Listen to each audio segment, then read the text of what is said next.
There's an article in The Guardian that I love so much. It's by Norman Baker, and the title is King Charles Looked for Heroes to Honor and Picked William, Kate, and Camilla. Laugh, cry, you choose. Oh my God. And I'm so agreeing with this article. So it's a situation that could elicit a bit of both laughter and sadness, depending on one's perspective. On one hand, there's the absurdity of bestowing archaic titles and honors in a world that's moved far beyond the context in which they were originally conceived. It's almost comical to imagine these figures in modern times, draped in the trappings of centuries old ceremonies. Yet, there's also a sense of sadness in witnessing the perpetuation of a system that seems out of touch with the realities of today's society. It's a reminder of the entrenched privilege and hierarchy that can still persist even in supposedly modern institutions. So perhaps it's a mix of laughter and tears, with a touch of irony thrown in for good measure.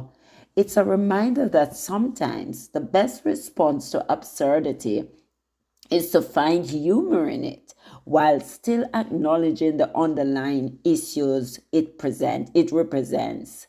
So of course we know that Charles recently presented Kate with an honor, and I'm hearing now that it is also an honor that is beneath a senior member of the royal family. So if we're going to be ridiculous with awards, why are we giving her an honor that is even below her ranks then? So that is one thing to consider. But the situation described certainly offers plenty of material for definite laughter, for both laughter and tears, through perhaps more of a wry, incredulous variety. It's a stark portrayal of how tradition can sometimes clash with the modern world, leaving us wondering if we have time traveled rather than progressed. Awarding oneself grand titles and honors does seem rather like playing make believe, especially when it's done with such a lack of irony. The juxtaposition of ancient orders and the realities of present day can't help but raise an eyebrow or two. And while a touch of humor might soften the blow, the underlying issue of privilege and disconnect remain serious. The comparison to a chocolate bar award is quite apt, highlighting the absurdity of it all. In a world where genuine achievements often go unrecognized, the spectacle of self congratulation rings hollow indeed. It's a reminder that the true valor of honor lies not in the trappings of titles and medals, but in the actions and integrity between them. And we're talking about giving everybody an award. You get a car, you get a car, you get a car. So Camilla is now, as of yesterday, the Grand Master of the Order of the British Empire. What empire, you might ask? Rockall was Ronnie Barker's petty response, and that was about 40 years ago. Kate is now a companion of honor, an award reserved for those who have excelled in the world of arts, medicine, or science. Is this perhaps for creative doctrines of photographs? Oh my God. The Duchess of Gloucestershire, there is a household name, has been made a member of the Order of the Garter, an order created by the king in 1348 to reward his court favorites. While incidentally, beyond the palace wall, much of the population was dying from the Black Death. William has not missed out either, even if Harry has. The Prince of Wales is now Great Master of the Order of the Bath. Well, it won't wash. The honors in themselves are absurd and make the mythical Rudetheria look like a beacon of modernity. But much of the spin from the palace that the monarchy was going to be modernized under Charles, perhaps the latest medals are to be made from recycled precious metals. Even more absurd is that it if that is possible, is the notion that the royal family can, with a straight face, award medals to themselves. Take the royal family order. This is awarded to female members of the royal family simply for being female and for being a member of the royal family. Not a terrible high bar if you happen to be female and are born or married into the family. Well, then into the family. Then there are the military awards and decorations. Charles himself has accumulated dozens of medals, almost enough almost to sink one of the battleship under his command as a 5-star admiral. Oh, and he is also a 5-star general in the army and a 5-star air chief marshal in the RAF. What stupendous military service or acts of bravery have led to this avalanche of medals? Well, he did captain a coastal minesweeper several decades ago for a short period, and he has only crashed a plane once. The royals, in fact, have amassed between them over 100 military medals and decorations. And for what? Prince Edward, the Royal Honorable